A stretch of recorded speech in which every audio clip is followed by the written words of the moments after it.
শহীদ ওসমান হাদির লাশ এই পুলিশ সদস্যকে খুঁজে বের করে তার কাছ থেকে বুঝে নেওয়া প্রত্যেকটা ছাত্র জনতার আমজনতার এখন একটা ফরজ হয়ে গেছে। এই পুলিশ লীগ কিভাবে এতদিন পর্যন্ত গুপ্ত হয়ে এই পুলিশ সংগঠনের ভিতরে থাকলো এবং যে সকল পুলিশরা দেখলাম হামলা করলো অতি উৎসাহী হয়ে হাসিনার আমলে যে সকল পুলিশ যে সকল চরিত্র আমরা দেখছি, গতকালকে আমরা ঠিক সেম চরিত্র দেখতে পারছি।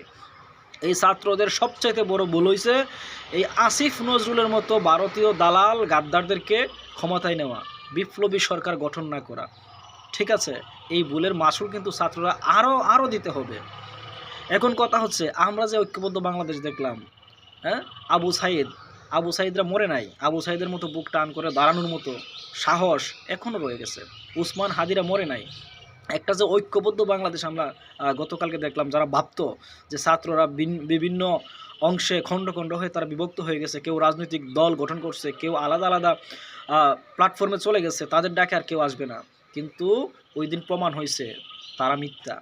ছাত্ররা এখনও ঐক্যবদ্ধ, এখনও 5ই আগস্ট গঠানোর মতো সক্ষমতা ছাত্রদের হয়েছে। সুতরাং এই কথা ভুলে গেলে চলবে না।